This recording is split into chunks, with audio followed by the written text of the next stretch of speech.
Bismillahirrahmanirrahim. Assalamualaikum warahmatullahi wabarakatuh. Seperti yang telah saya utarakan di video yang lalu, untuk kesempatan kali ini kita akan melanjutkan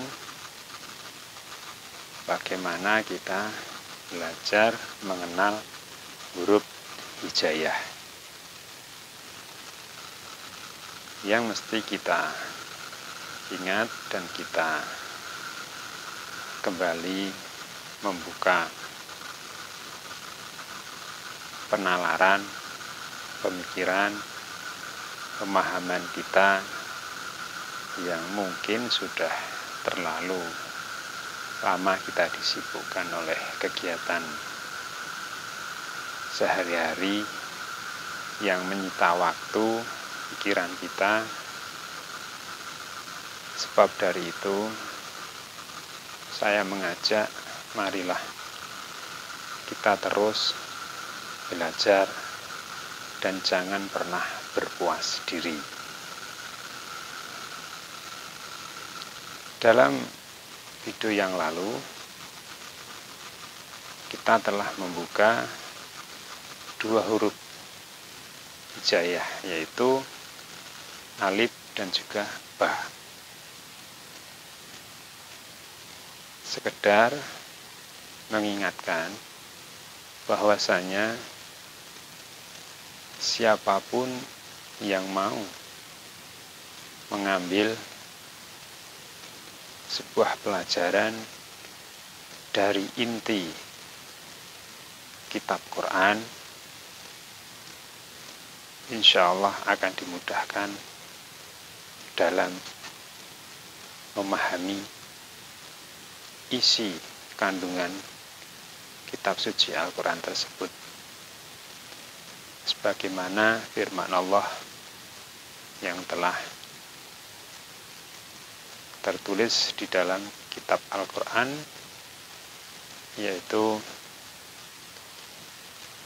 surat Al-Qamar ayat 17. Walaqad yasarnal Qur'ana lidzikri fahal min muddakir. Dan sungguh telah kami mudahkan Al-Quran sebagai pengingat,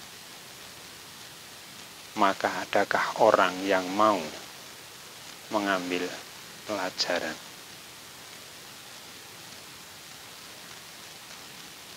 Oleh karena itu, untuk saudara-saudaraku semua,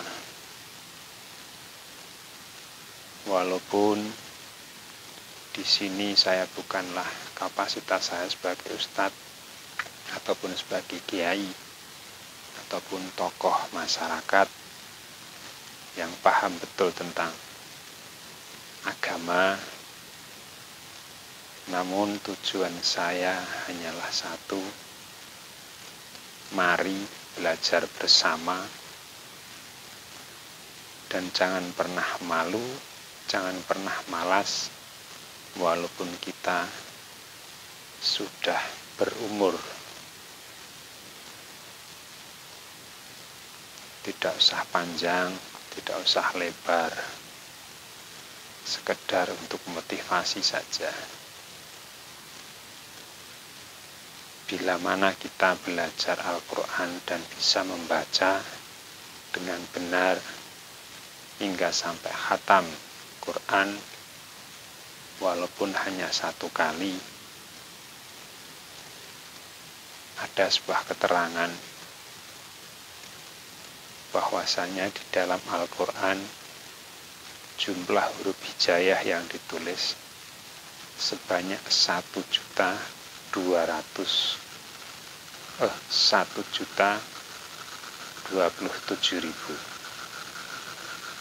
Ini jika kita hitung-hitungan, kalaupun satu huruf tersebut mengandung satu kebaikan, dan satu kebaikan tersebut mengandung 10 pahala, kita tinggal mengalihkan. Satu kali kita khatam dalam membaca Quran, jumlah pahala 10.270.000. Ini hanyalah untuk memotivasi diri agar kita lebih semangat dalam belajar memahami kitab suci Al-Quran tersebut. Sekali lagi, mari kita sama-sama belajar. Di pertemuan yang pertama, kita sudah membuka alif dan juga ba. Untuk pertemuan yang kali ini, kita lanjut ke huruf ketiga dari huruf hijaiyah, yaitu ta. Ta di sini bermakna al-tawwab, maha penerima taubat. Perlu diketahui juga, huruf ta di sini tertulis di dalam Al-Quran sebanyak 1404 huruf. Jika kita mau mengambil inti dan makna tersebut, Allah adalah tempat kita untuk bertaubat atas segala kekeliruan kita, kesalahan kita. Jadi jangan pernah kita itu merasa putus asa jika pernah melakukan kesalahan, sebab manusia adalah tempatnya salah, tempatnya khilaf, tempatnya dosa. Asalkan di mana kita mau niat bertaubat, syukur-syukur harus diniati dengan taubatan nasuha. Hanya Allah lah sang pemberi, sang penerima taubat dari makhluk hamba-hambanya, yaitu kita sebagai umat manusia. Yang kita garis bawahi, mari kita semua adalah umat yang paling sempurna, tapi di balik itu sebetulnya manusia adalah sifat kita adalah paling lemah di antara makhluk ciptaan Allah yang lain. Tapi karena kita diberi akal, sudah tentu kita harus mau berusaha memperbaiki akhlak kita agar kita tidak terlalu jauh melampaui batas. Kita lanjut ke huruf hijaiyah yang keempat. Alif, ba, ta sudah. Kita lanjutkan ke sa. Sa di sini adalah al-sabit, maha menghendak, yang maha menghendakinya. Artinya apa? Kita harus memahami, tidak ada yang bisa menghendaki apapun selain Allah Subhanahu wa ta'ala.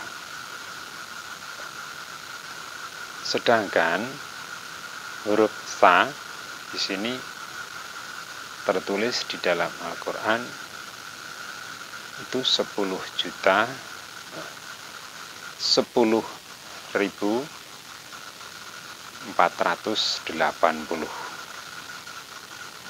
10.480 tertulis di dalam Al-Quran, kitab suci yang wajib kita pelajari untuk pedoman hidup dan kehidupan kita sebagai umat manusia. Nah, para saudaraku, kalaupun kita sebagai umat mau dan memiliki niat belajar memahami kitab Allah yang tertulis maupun yang tidak tertulis, insya Allah hidup kita akan tertata dan akan tahu jelas arah tujuan kita. Kenapa Allah menurunkan kitab Al-Quran sebagai pedoman hidup manusia di muka bumi ini. Sementara kita sebagai umat haruslah mengikuti apa yang telah diajarkan oleh Allah melalui hambanya yang dipilih, yaitu Nabi Allah Sayyidina Muhammad Rasulullah Sallallahu Alaihi Wasallam, karena atas bimbingan kita sebagai umat bisa mengenal Allah dan bisa mengetahui mana yang hak dan mana yang batil. Demikian apa yang saya sampaikan pada pertemuan kali ini. Kurang lebihnya, sekali lagi saya mohon kepada para ustadz, para kiai, para alim ulama, kami mohon bimbingan, saran, kritikan agar kami bisa lebih mengerti, bisa lebih memahami jika penyampaian dari saya pribadi kurang sempurna. Sekali lagi saya mohon bimbingannya. Semoga bermanfaat. Billahi taufiq wal hidayah. Wassalamualaikum warahmatullahi taala wabarakatuh.